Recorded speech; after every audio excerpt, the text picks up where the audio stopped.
Hello नमस्कार. आपल्या चॅनलमध्ये सर्वांचं स्वागत. आज आपण पाहणार आहोत अंकगणितीय श्रेणीमधील लेखी उदाहरण. यापूर्वी आपण काय बघितलेलं आहे तर अंकगणितीय श्रेणीचं n-वे पद काढण्याचं सूत्र बघितलेलं आहे. n-वे पद काढण्याचं सूत्र काय आहे? tn बरोबर a अधिक कंसात n वजा 1 गुणिले d. यातला हा n म्हणजे पदांची संख्या असणार आहे. a म्हणजे पहिलं पद आणि d म्हणजे साधारण फरक, सामायिक फरक असतो, हे तुम्हाला माहितीच आहे.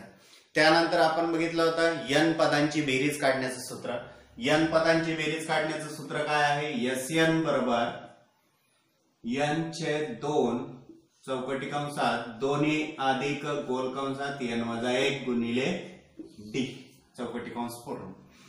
यामध्ये n म्हणजे पदांची संख्या, a म्हणजेच पहिले पद, त्या अंकगणितीय श्रेणीचं पहिलं पद, आणि d म्हणजे साधारण फरक, हे तुम्हाला माहितीच आहे. या दोन सूत्रांचा वापर करून आपल्याला लेखी उदाहरणं सोडवायची आहेत. ही लेखी उदाहरणं सोडवताना लक्षात घ्या, या सूत्रांमध्ये n पदांची बेरीज काढायला सांगितली की n-वे पद काढायला सांगितलंय, याचा पडताळा घ्यायचा आहे, त्यानंतर ती सोडवायची आहे. आता बघूया आपण सराव संच 3.4 मधील पहिलं उदाहरण. काय आहे? सानिकाने 1 जानेवारी 2016 ला ठरवले की त्या दिवशीपासून 10 रुपये पहिल्या दिवशी, दुसऱ्या दिवशी 11 रुपये आणि तिसऱ्या दिवशी 12 रुपये अशा प्रकारे बचत करत राहायचं. तर 31 डिसेंबर 2016 पर्यंत तिची एकूण किती बचत होईल? म्हणजेच या सानिकाने 1 जानेवारी 2016 ला ठरवलं की आजपासून आपल्याला बचत करायची आहे. पहिल्या दिवशी 1 जानेवारीच्या दिवशी 10 रुपये बचत केलेले आहे, दुसऱ्या दिवशी 11 रुपये, तिसऱ्या दिवशी 12 रुपये बचत केलेले आहे. असे किती 31 डिसेंबर 2016 पर्यंत बचत करणार आहे ती. बघा, 1 जानेवारी ते 31 डिसेंबर 2016 पर्यंत किती दिवस होतील म्हणजे आपल्याला पदांची संख्या मिळेल. इथे याच्याकडे पाहिलं की आपल्याला काय एक अंकगणितीय श्रेणी तयार होते. बघा, एक श्रेणी तयार होते. मग आपण असंही म्हणू शकतो मिळणारी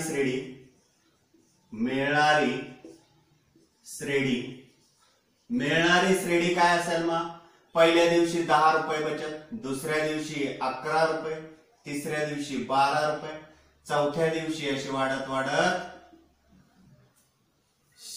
या 1 जानेवारी पासून 31 डिसेंबर पर्यंत किती दिवस असतील? 2016 वर्ष आहे. हे वर्ष लीप वर्ष आहे आणि तुम्हाला माहितीच आहे लीप वर्षामधले दिवस किती असतात? 366 दिवस असतात. म्हणजे येथे पदांची संख्या सुद्धा आपल्याला किती येईल? 366 दिवसांची ही बचत येणार आहे. बघा, लक्षात घ्या. तर मग आता आपण इथे लिहू शकतो पहिलं पद a बरोबर 10. आपण इथे असे म्हणू शकतो मिळणारी अंकगणितीय श्रेणी. अंकगणितीय श्रेणी का? तर हे पण लक्षात घ्या, अंकगणितीय एखादी जर श्रेणी असेल तर ती अंकगणितीय श्रेणी कशी असते हे तुम्हाला माहिती. कोणत्याही दोन क्रमांक संख्यांमधील फरक हा सारखा जर असेल तर त्यालाच आपण काय म्हणतो? कारण त्या श्रेणीला अंकगणितीय श्रेणी असं म्हणतो. मग पहिलं पद बघा सारखा आहे, 11 वजा 10 1, 12 वजा 11 1, अशा प्रकारे आपल्याला साधारण फरक काढता येईल. a बरोबर 10, साधारण फरक d बरोबर 11 वजा 10 बरोबर 1, आणि पदांची संख्या इथे किती? 366 आहे. कारण तुम्हाला 1 जानेवारी पासून तुम्ही या सानिकाने बचत करायला सुरुवात केलेली आहे, ती कुठपर्यंत? 31 डिसेंबर 2016 पर्यंत. आणि 2016 या वर्षामध्ये हे वर्ष लीप वर्ष असल्यामुळे या वर्षामध्ये 366 दिवस असतात. म्हणून या पदांची संख्या किती येणार आहे? 366 येणार आहे. तुम्हाला विचारलंय काय की तिची एकूण या 31 डिसेंबर 2016 पर्यंत तिची एकूण किती बचत झाली? एकूण बचत किती झाली म्हणजे काय? या सर्व बचतींची बेरीज करावी लागेल, तेव्हा आपल्याला एकूण बचत मिळेल. म्हणजे आपल्याला इथे काय काढावं लागेल? तर इथे आपल्याला पदांची बेरीज काढण्याचं सूत्र, अंकगणितीय श्रेणीमधील पदांची बेरीज काढण्याचं सूत्र वापरावं लागेल. तर ते सूत्र म्हणजेच Sn चं सूत्र. आता मग काय SN बरोबर n/2 चौकटी कंसात 2a अधिक n वजा 1 गुणिले d बरोबर म्हणून S 366 बरोबर 366 भागिले 2 चौकटी कंसात 2 गुणिले a ची किंमत किती आहे 10 आहे अधिक 366 n ची किंमत 366 आहे वजा 1 गुणिले d किती आहे 1 आहे म्हणून S 366 बरोबर 2 ने भाग द्या बेकबे 16 आणि बेत्रिक 6 म्हणजे 183 आणि आतमध्ये काय राहील 20 अधिक कोणत्याही संख्येला 1 ने गुणलं तर एकच राहणार आहे 365 कारण 366 वजा 1 बरोबर 365 आणि बरोबर 183 गुणिले 20 ने 20 याच्यामध्ये मिळवा किती होतील 385 आणि या दोघांचा गुणाकार 183 गुणिले 385 याचा जर गुणाकार केला तर तो गुणाकार येणार आहे 17,445 अशा प्रकारे S 366 येणार आहे म्हणजेच सानिकाने 31 डिसेंबर 2016 पर्यंत 17,445 रुपये बचत केलेली आहे सानिकाने 31 डिसेंबर 2016 पर्यंत 17,445 रुपये बचत केली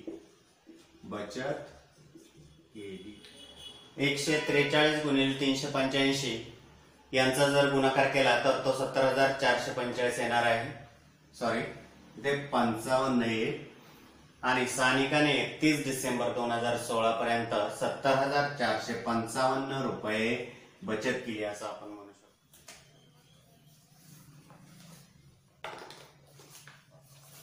आता बघूया आपण दुसरं उदाहरण काय आहे एका गृहस्थाने 8,000 रुपये कर्जावर घेतले किती घेतले 8,000 रुपये कर्जावर घेतले आणि त्यावर 1,360 रुपये व्याज देण्याचे कबूल केले त्यावर किती व्याज देण्याचं कबूल केलं 1,360 रुपये प्रत्येक हप्ता आधीच्या हप्त्यापेक्षा 40 रुपयांनी कमी देऊन सर्व रक्कम 12 मासिक हप्त्यांत भरली तर त्याने दिलेला पहिला हप्ता व शेवटचा हप्ता किती हे काढायला लावलेला आहे किती होता हे विचारलेलं आहे तर मग बघूया हे दुसरं उदाहरण याच्यामध्ये दिलेलं जे आहे ती आधी माहिती लिहूया एका गृहस्थाने 8,000 रुपये कर्जावर घेतले आणि त्यावर 1,360 रुपये व्याज देण्याचे कबूल केले म्हणजेच एकूण गृहस्थाला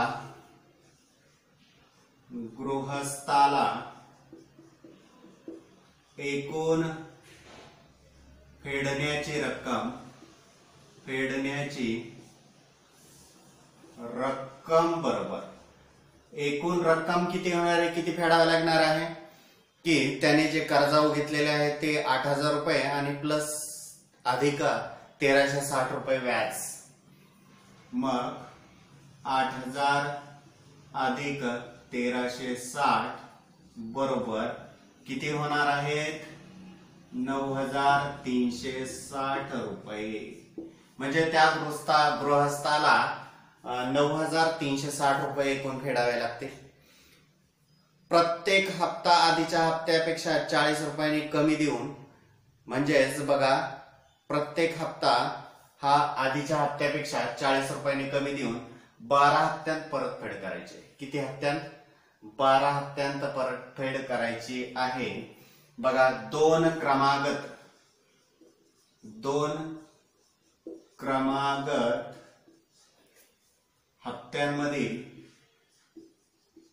हप्त्यांमधील फरक दोन क्रमागत हप्त्यांमधील फरक किती आहे 40 चा आहे ऋण 40 रुपये कारण बघा आधीचा हप्ता मोठा असणार आहे त्याच्यानंतरचा हप्ता काय असणार आहे छोटा सांगतो मी प्रत्येक हप्ता आधीच्या हप्त्यापेक्षा 40 रुपयांनी कमी देऊन म्हणजे प्रत्येक हप्ता हा आधीच्या हप्त्यापेक्षा 40 रुपयांनी कमी द्यायचा आहे म्हणून आपण ऋण 40 घेतलेला आहे म्हणजेच हा साधारण फरक डी बरोबर ऋण 40 होणार आहे, लक्षात ठेवा.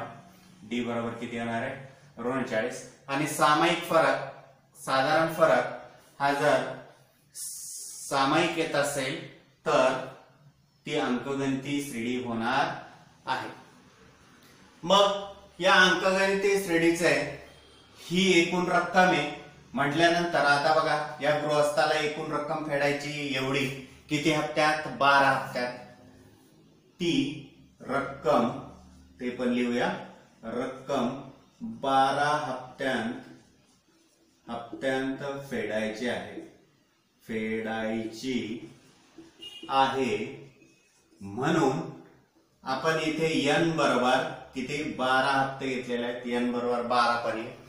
मग आता ही 12 हप्त्यांची परतफेड आहे, 12 हप्त्यांची रक्कम आहे 9360, म्हणून ही 9360 इथे काय येणार आहे, SN येणार आहे 9360. मग आता आपल्याला SN चं सूत्र वापरावं लागेल, वापरता येईल. SN बरोबर काय आहे सूत्र, n/2 चौकटी कंसात 2a अधिक गोल कंसात n वजा 1 गुणिले d, हे आहे तुमचं SN चं सूत्र.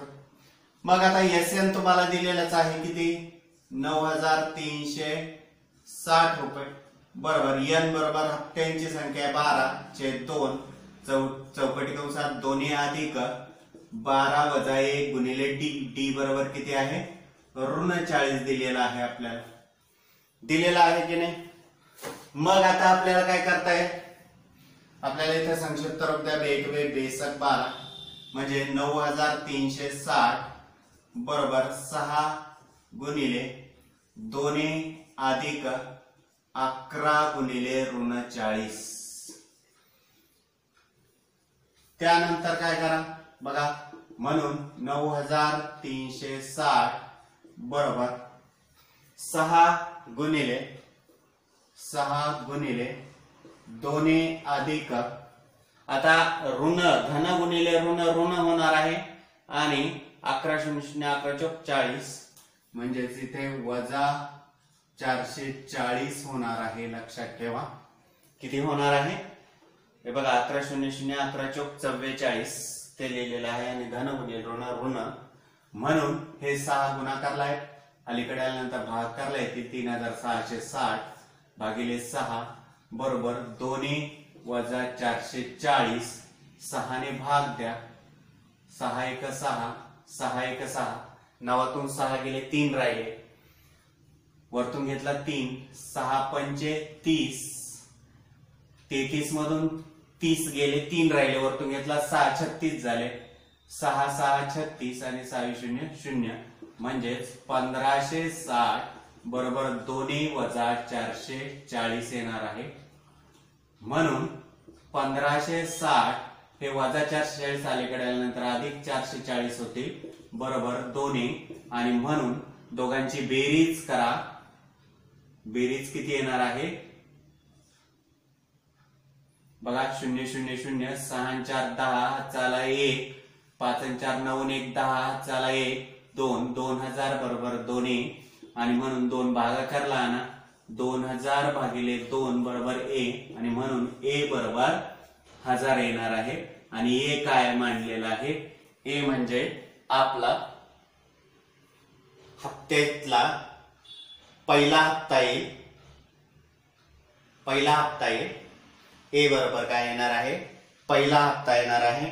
आणि शेवटचा हप्ता विचारलेला आहे, आता तुम्हाला शेवटचा पहिला हप्ता आणि शेवटचा हप्ता विचारलेला आहे. पहिला हप्ता तर आलेला आहे आपला, मग आता शेवटचा हप्ता म्हणजे कोणता तुम्हाला माहिती, जर 12 हप्ते असतील तर पहिला हप्ता T1, दुसरा T2, तिसरा T3 आणि शेवटचा हप्ता T12 येणार आहे, म्हणजे 12वा हप्ता. म्हणजेच आपल्याला इथे काय करावं लागेल, TN चं सूत्र वापरून आपल्याला तो 12वा हप्ता काढावा लागेल, शेवटचा हप्ता. मग आता TN बरोबर a अधिक चौकटी कंसात n वजा 1 गुणिले t, आणि म्हणून T12 बरोबर a, पहिला हप्ता 1000 रुपयाचा आहे, 12 वजा 1 गुणिले d, d किती आहे ऋण 40, म्हणून बरोबर 1000 बघा धन गुणिले ऋण ऋण 12 वजा 1 11 11 चौक 44 आणि 11 शून्य शून्य मग किती येणार आहे बघा शून्यातून शून्य गेला 0 10तून 4 गेले 6 9तून 4 गेले 5 म्हणजे शेवटचा हप्ता किती येणार आहे आपला T12 शेवटचा हप्ता किती येणार आहे T12 560 म्हणून आपण लिहू शकतो काय लिहू शकतो पहिला हप्ता बरोबर 440 रुपये आणि शेवटचा हप्ता बरोबर 560 रुपये होईल असं आपण लिहू शकतो।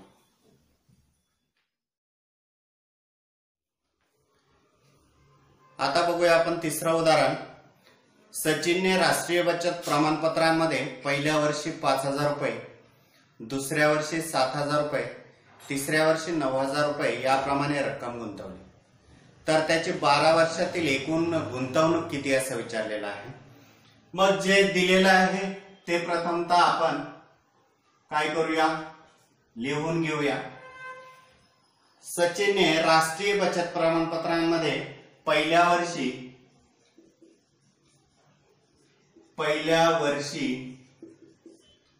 केलेली गुंतवणूक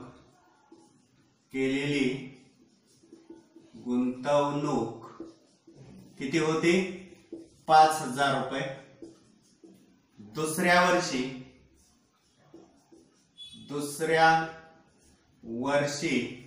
केलेली गुंतवणूक किती होती 7000 रुपये तिसऱ्या वर्षी केलेली गुंतवणूक किती होती 9000 रुपये। येथे क्रमिका कशी तयार होईल आपली येथे क्रमिका बघा मिळणारी क्रमिका आपण असं म्हणूया मिळणारी क्रमिका पहिलं पद 5000 दुसरं 7000 तिसरं 9000 अशी वाढत जाईल लक्षात घ्या।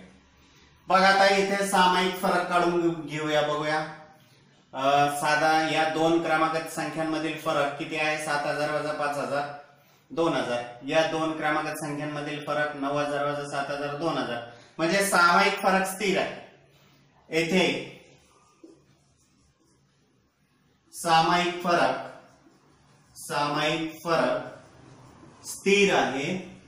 स्थिर आहे म्हणून दिलेली क्रमिका किंवा दिलेली श्रेणी अंकगणिती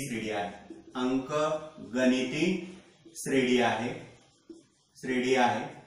लेखी उदाहरण सोडवताना लक्षात घ्या की प्रथमतः काय करा तुम्हाला जे उदाहरण दिलेलं आहे त्याच्या दिलेल्या माहितीवरून एक क्रमिका तयार करा आणि ती क्रमिका अंकगणिती श्रेणी आहे हे दाखवा म्हणजे आपल्याला पुढची प्रोसेस करता येईल।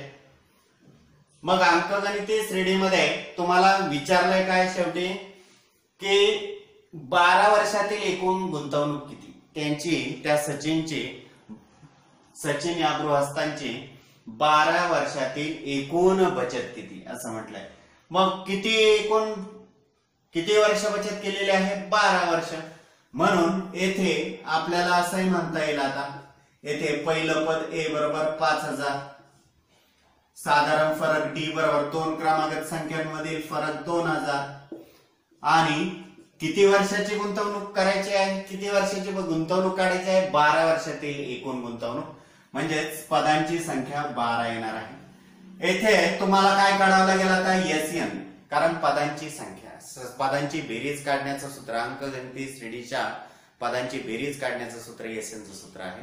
इथे तुम्हाला 12 वर्षाची एकूण बचत काढायची आहे मग SN चं सूत्र वापरावं लागेल SN बरोबर N/2 चौकटी कंसात 2A अधिक N वजा 1 गुणिले D याच्यामध्ये किमती टाका काय होईल N बरोबर 12/2 चौकटी कंसात 2 गुणिले A बरोबर किती आहे 5000 आहे 5000 अधिक N 12 वजा 1 गुणिले D किती आहे 2000 आहे। मग या दोघांची इथे संक्षिप्त रूप जर दिलं तर बे का बे, बे का बे, बे सक 12 म्हणजे 6 राहतील, बरोबर 6 चौकटी कंसात 5000 गुणिले 2 10,000 अधिक 12 वजा 1 11 आणि 11 गुणिले 2000 म्हणजेच 22,000, बरोबर चौकटीतली क्रिया आधी करा, 10,000 अधिक 22,000 32,000, बरोबर 6 ने गुणा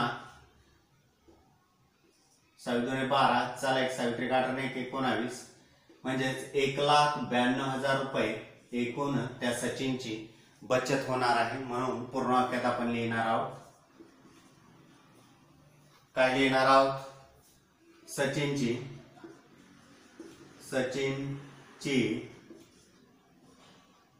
12 वर्षाची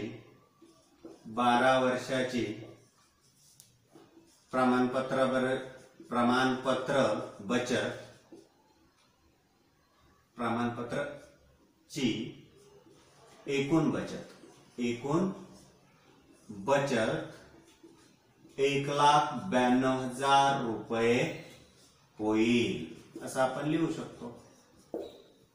धन्यवाद.